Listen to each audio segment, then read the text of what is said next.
Hello दोस्तों, मैं चंदन कुमार दरोगा स्पेशल में आपका स्वागत है। काफ़ी लंबे अरसे के बाद हमने कोई वीडियो क्लिप नहीं बनाया था, क्योंकि दरोगा का नोटिफिकेशन जो है समय समय पर यूट्यूब चैनल और कुछ शिक्षकों द्वारा जो न्यूज़ दिया जा रहा था कि अब आने वाला है, अप्रैल में आने वाला, मार्च में आने वाला है, ऐसे करके बढ़ते जा रहा था। इसलिए मैंने कोई अपना वीडियो क्लिप नहीं बनाया था।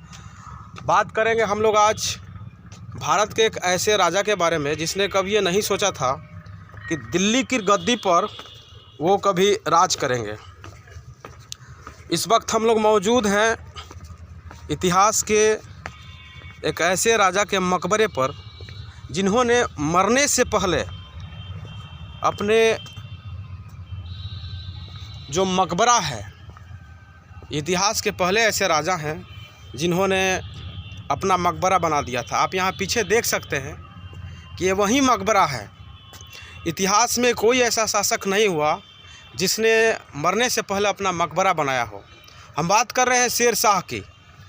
शेर शाह का जन्म कैसे हुआ, शेर शाह का इतिहास क्या है।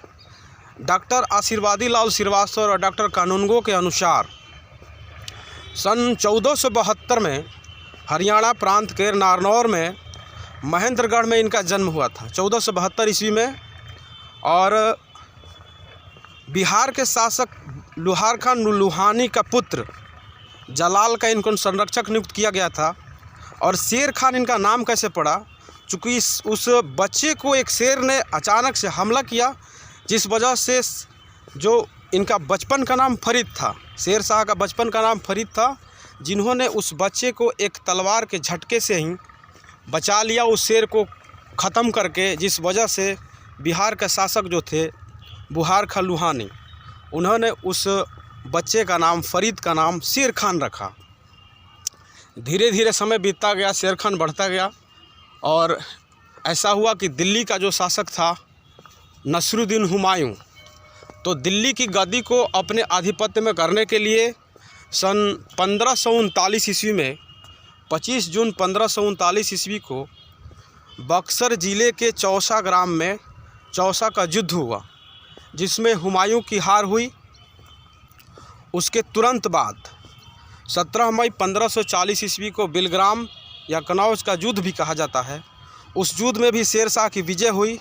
इस युद्ध को हारने के बाद हुमायूं सिंध चला गया, जहां पर अपने चचेरे भाई के जो गुरु थे उनके पास रहने लगे और शिक्षा दीक्षा लेने लगे। दिल्ली की गद्दी को शेर शाह ने अपने अधिकार में ले लिया और शासन करने लगे। शेर शाह द्वारा आप लोगों ने सुना होगा कि ग्रैंड ट्रंक रोड, जिसे गवर्नर काल में लॉर्ड ऑकलैंड द्वारा पुनः मरम्मत कराया गया, दिल्ली से लेकर के कलकत्ता तक, ये पहला ऐसा रोड है जो पूरे भारतीय रियासत को एक सूत्र में बांधा, यातायात व्यवस्था को सुचारू किया।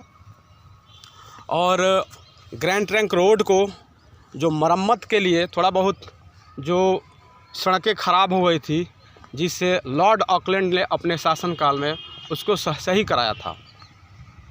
तो शेर शाह दिल्ली की गद्दी पर बैठे और दिल्ली की गद्दी पर बैठने के बाद उन्होंने शासन व्यवस्था को सुचारू रूप से चलाने के लिए पहले तो उन्होंने सैन्य व्यवस्था को दुरुस्त किया। और जो मुद्रा प्रणाली थी, मुद्रा प्रणाली में आज हम लोग देख रहे हैं रुपया शेर शाह का ही देन है, जिसमें 178 मासे का शुद्ध चांदी का सिक्का हुआ करता था। रुपया शब्द जो है शेर शाह का ही दिया हुआ है, जो आज भी हम रुपये का नाम जानते हैं या फिर रुपया चलता है। और शेर शाह ने 1545 ईस्वी में कालिंजर के युद्ध में, जब वहाँ का राजा कीरत सिंह थे, उस युद्ध में एक अग्ने नामक उक्का, जो एक अस्त्र था, शेर शाह चला रहे थे कालिंजर के किले को हथियाने के लिए, जीतने के लिए। उसी दौरान उनकी मृत्यु हुई और मरने से पहले उन्होंने कहा, इतिहास में इतिहासकारों ने ऐसी बातें बताई हैं कि मुट्ठी भर बाजरे के लिए पूरे हिंदुस्तान की सत्ता को हमने खो दिया। तो दोस्तों, शेर शाह पहला ऐसा शासक था भारतीय इतिहास में, जितने भी राजा हुए, जितने भी सम्राट हुए, उनमें पहला ऐसा शासक थे कि जो अपने मरने से पहले मकबरे का निर्माण कराए थे। आप यहाँ देख सकते हैं कि ये शेर शाह का मकबरा है। ये देख लिए कितना भव्य और कितना विशाल है, और ये पूरे तालाब के बीच। आप ये सोच सकते हैं कि इस मकबरे का निर्माण कैसे किया गया होगा उस ज़माने में जब कोई हाई टेक्नोलॉजी नहीं थी। आप यहाँ देख सकते हैं कितना खूबसूरत नज़ारा है ये चारों तरफ का। ये देखिए बेहतरीन नज़ारा। बिना किसी अत्याधुनिक साधन के इस मकबरे का निर्माण हुआ है। इस झील के बीच अष्टकोणीय, ये देखिए कितना भव्य और विशाल मकबरा है। ये बेहतरीन सीढ़ियाँ, बेहतरीन पत्थर पे नक्काशी, पत्थर का जो कलरफुल है, कोई पेंट नहीं है, ये नेचुरल पत्थर है। और ये रास्ते पे आने के लिए देखिए कितना बेहतरीन खूबसूरत छोटे छोटे पौधे लगाए गए हैं। आपको दिखा रहे हैं हम कि शेर खान या शेर शाह, ये देखिए,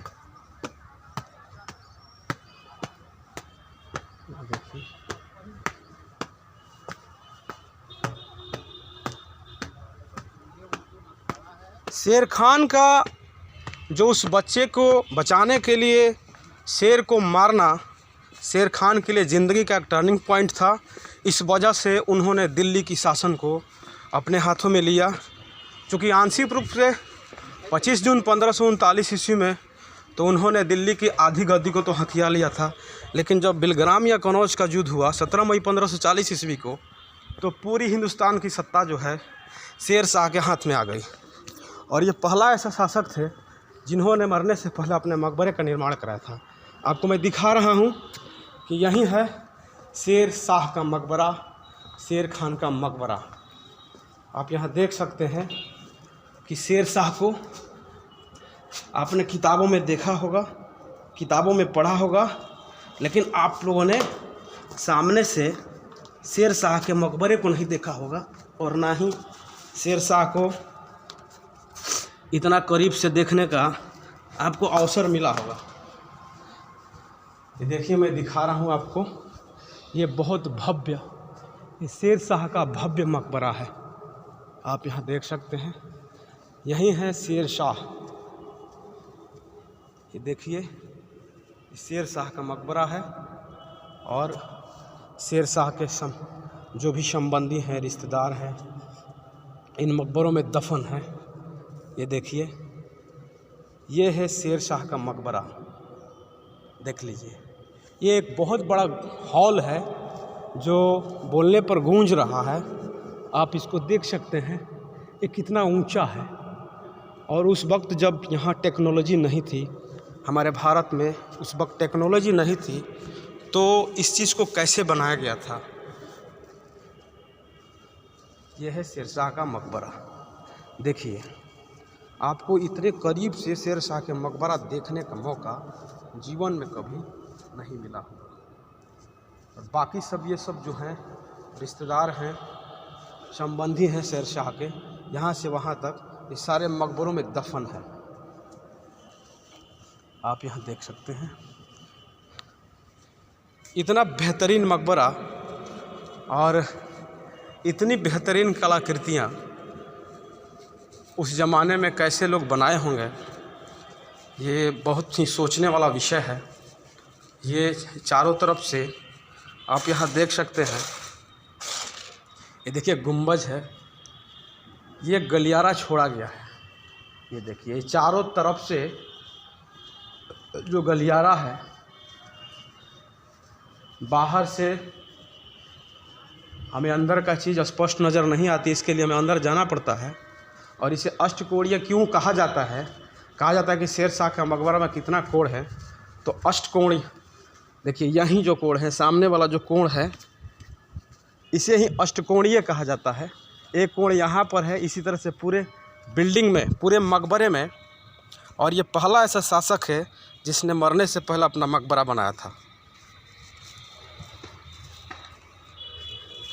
17 मई 1540 ईस्वी को जो बिलग्राम या कनौज का युद्ध शेर शाह ने जीत लिया, उस वक्त पूरे हिंदुस्तान की सत्ता जो है शेर शाह के हाथों में आ गई और जलाल का संरक्षक नियुक्त होना शेर शाह की ज़िंदगी के लिए टर्निंग पॉइंट था, जिस वजह से बुरहान खान नुहानी ने शेर शाह को शेर खान की उपाधि दी। चूँकि शाह की उपाधि उन्होंने बिलग्राम या कनौज युद्ध से पहले जो 25 मई 1539 ईस्वी को चौसा का युद्ध हुआ था, उस युद्ध को जीतने के बाद उनको शाह की उपाधि मिली थी। उससे पहले उनको खान की उपाधि थी। उससे पहले उनका मूल नाम फरीद था। जो सूरी साम्राज्य हसन खां के घर 1472 ईस्वी में महेंद्रगढ़ में हरियाणा प्रांत के नारौर गांव में उनका जन्म हुआ था। इतिहासकार डॉक्टर कानूनगो के अनुसार उनका यह मत था। ये एक बेहतरीन नज़ारा आप लोग यहाँ देखिए। शेर शाह के बारे में जानने के लिए अब इससे अच्छा क्लिप नहीं होगा, जानकारी नहीं होगा। किताबों में सिर्फ जो लिखी हुई बातें हैं वो तो हम पढ़ लेते हैं, लेकिन जो डायरेक्टली देखने का चीज़ है, लाइफ का चीज़ है, वो हमें देखने के बाद पता चलता है। मेरा ये वीडियो कैसा आपको लगा? दरोगा स्पेशल में आगे एक और नया वीडियो के साथ मैं आ रहा हूँ और जल्द ही नया नोटिफिकेशन आ रहा है। दोस्तों, आपको मेरा चैनल अच्छा लगे तो इसे सब्सक्राइब कर दिए, लाइक कर दिए। तब तक के लिए जय हिंद।